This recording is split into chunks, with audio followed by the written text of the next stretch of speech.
BPL a direct signing এ 5 দলে 10 জন cricketer হয়ে গেছে, তবে এখনো দল পাননি লিটন কুমার দাস, তাওহিদ হৃদয়, জাকের আলীরা।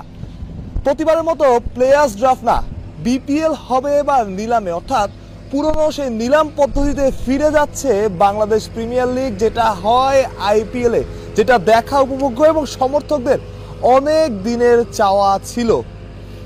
লিটন, জাকের, হৃদয়দের সাথে জাতীয় দলের বাইরে থাকা সাব্বির রহমানও ছিলেন আলোচনায় এবং বলা হচ্ছিল ঢাকা সাব্বির রহমানকে পিক করবে যে করেই হোক।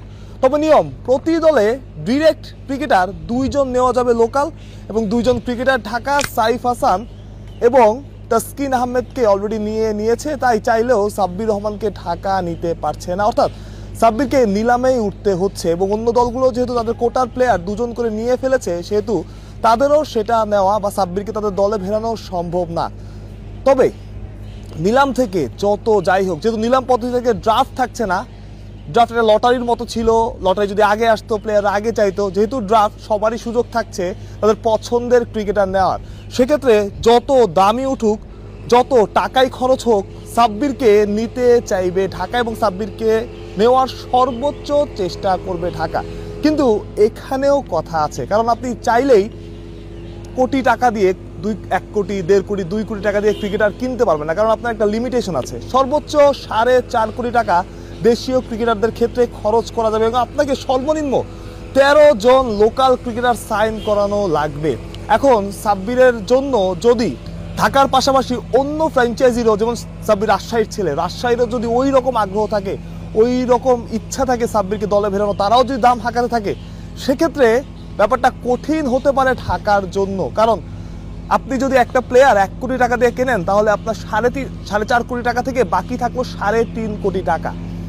সেখানে আপনার 12 জন ক্রিকেটার কেনা লাগবে, আপনাকে 30 লাখ 32 লাখ টাকা করে পড়তেছে পার ক্রিকেটার সেক্ষেত্রে, অর্থাৎ একজনকে আপনি অনেক টাকা দিয়ে কিনবেন, তাহলে আপনি অন্য ভালো ক্রিকেটার কিনতে বা অন্য আপনার পছন্দ মতো ক্রিকেটার কিনতে আপনার কষ্ট হয়ে যাবে। তবে 50 লাখ হোক, 60 লাখ হোক, কিংবা আরও বেশি হোক, কোটি টাকার কাছাকাছি হলেও সর্বোচ্চ চেষ্টাটাই করবে শাকিব খানের ঢাকা সাব্বির রহমানকে কেনার জন্য বা দলে নেওয়ার জন্য। এতটুকু আমি গ্যারান্টি দিয়ে বলছি, কারণ সাব্বির রহমানকে শুধু ঢাকা ফ্র্যাঞ্চাইজি না, ঢাকার ওনার শাকিব খানও বেশ পছন্দ করেছে, আমরা আগেও বলেছি। এবং শাকিব খান সাব্বিরকে একদম কথাই দিয়েছিলেন, যতদিন ঢাকা থাকবে ততদিন সাব্বির রহমানও থাকবে। এবং ঢাকা যেদিন ফ্র্যাঞ্চাইজি পায়, সেদিন সাব্বির একটা ফেসবুক পোস্ট ঢাকার জার্সি পরা এবং তিনি চুপ থাকতে বলেছিলেন সবাইকে।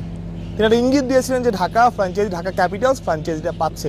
এখন আসি লিটন কুমার দাস, তিনিও ডিরেক্ট সাইনিংয়ে কোনো দলে নাই, গতবার ঢাকায় খেলেছিলেন। তার বেলায় আসলে কি হবে? এ ক্যাটাগরি বা সর্বোচ্চ যে ক্যাটাগরিটা আছে, সেই ক্যাটাগরিতে আমি যদি ভুল না করি 50 লাখ টাকা বেস প্রাইস ধরা হয়েছে, অর্থাৎ নিলামের শুরুটা হবে 50 লাখ টাকা করে, তারপর 5 লাখ টাকা করে বাড়বে। সেই ক্যাটাগরিতে অবশ্যই T20 ক্যাপ্টেন লিটন কুমার দাস খেলবেন। তবে এটা আসলে সারপ্রাইজিং যে 10টা প্লেয়ার, 10টা ক্রিকেটার 5টা দল নিয়েছে, সেখানে অনেক আন্ডাররেটেড প্লেয়ার যাদের আমরা বলি বা আলোচনার বাইরে থাকা প্লেয়ারও দল পেয়েছেন, কিন্তু লিটন কুমার দাস যিনি T20 ক্যাপ্টেন, তাকে কোনো দলে ফেরায়নি বা তার সাথে কোনো দলের ওই রকম বোঝাপড়াটা হয়নি, অর্থাৎ লিটন কুমার দাসও নিলামে উঠছেন।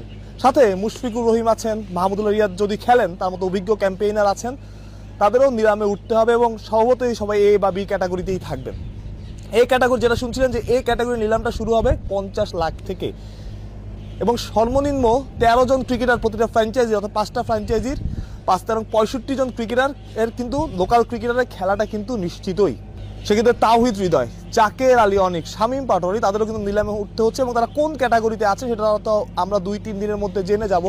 তারা কোন দলে যাচ্ছেন সেটাও আমরা জেনে যাব। সবচেয়ে বড় প্রশ্নটা হচ্ছে লিটন দাসের জায়গা বা লিটন দাস কোন দলে খেলবেন। T20 ক্যাপ্টেন, তাকে নিয়ে আগ্রহ থাকারও কথা ছিল, তার সতীর্থ যারা আছেন, সাইফ হাসান হোক কিংবা তানজিদ তামিম হোক, শান্ত হোক, তারাও দল পেয়ে গেছেন, কিন্তু লিটন দাসের এখনো দল হয়নি। লিটন দাসের নজরে থাকবেন নিলামের মধ্যে এবং নিলামে আসলে কারা কারা নজরে থাকতে পারেন তাদের একটা ধারণা যদি দেওয়া যায়, লিটন কুমার দাস অবশ্যই, তাওহিদ হৃদয়, জাকের আলী অনিককে নিয়ে অনেক সমালোচনা আছে, বাট দেশের ক্রিকেটে ঘরোয়া ক্রিকেটের পারফরমেন্সে জাকের আলী অনিকও ইফেক্টিভ হতে পারেন।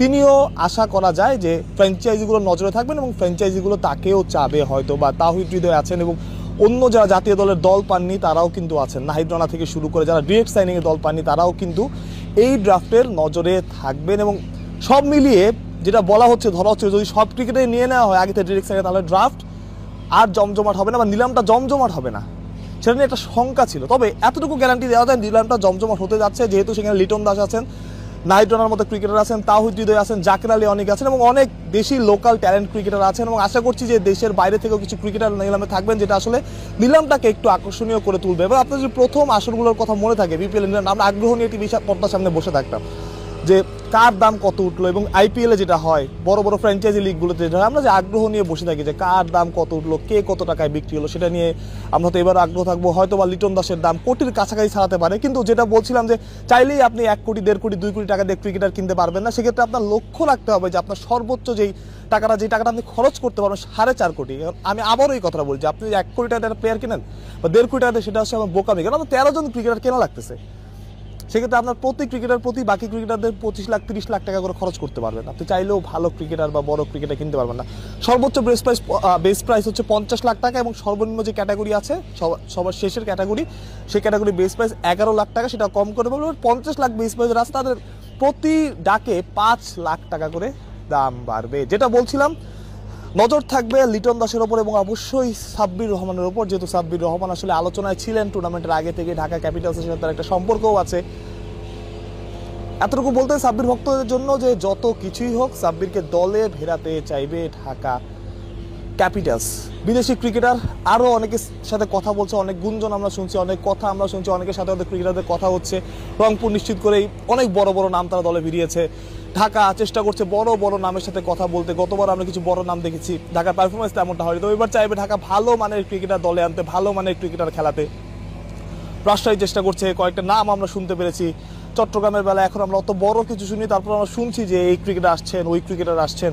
সুতরাং 5 দলের বিপিএল হলেও সেটা আশা করা যায় যে ভালো মানের ক্রিকেটার আসবেন। এবং আরেকটা ব্যাপার, যে একটা কনফিউশন ছিল যে 3 জন বিদেশি না 4 জন বিদেশি একটা দলে খেলতে পারবেন, সেই কনফিউশনটা হয়তো বা দূর হওয়ার পথে। 4 জন বিদেশি খেলবেন বরাবরের মতো, এবং সেই বিদেশির কোটাটা কমিয়ে আনা হয়নি, বিপিএলে গ্ল্যামারের একটা ব্যাপার আছে এবং দলগুলোরও একটা চাহিদা থাকে। এবং অন্য ব্যাপারগুলো নিয়ে যদি আলোচনা করি, ড্রাফটের সময়টা পিছিয়েছে, যে ড্রাফটের কথা বা নিলামের কথা ছিল 17 তারিখ, সেটা সম্ভাব্য সময় 21 তারিখ হয়েছে। তবে সবকিছু মিলিয়ে সেই পুরোনো ভাইবটা কিন্তু ফিরে আসছে। এখন 5টা দলের জায়গায় যদি 6টা দল হতো, আরও বেশি দেশি বা বিদেশি ক্রিকেটার যদি আসতো, তাহলে হয়তো বা আরও বেশি উপভোগ্য হতো। কারণ আপনি যদি চিন্তা করেন যে গ্রুপ পর্বের 5টা দল খেলবে, তার মধ্যে মাত্র একটা দল বাদ পড়বে, অর্থাৎ যদি ডাবল লিগও হয় 8টা করে ম্যাচ হবে, 8টা করে ম্যাচ খেলার পরে মাত্র একটা দল এই টুর্নামেন্ট থেকে বাদ পড়বে। সেক্ষেত্রে আপনি যদি চিন্তা করেন যে পুরো টুর্নামেন্টে আসলে পুরো গ্রুপ পর্বটা আসলে একটু মেরমেরে হয়ে যাবে, কারণ আসলে ওই চিন্তাটা থাকবে না বেশিরভাগ দলেরই, মাত্র একটা দল সেখান থেকে বাদ পড়ছে। সেক্ষেত্রে যদি 6টা দল হতো, তাহলে হয়তো আরও স্ট্যান্ডার্ড বাড়তো বাংলাদেশ প্রিমিয়ার লিগের।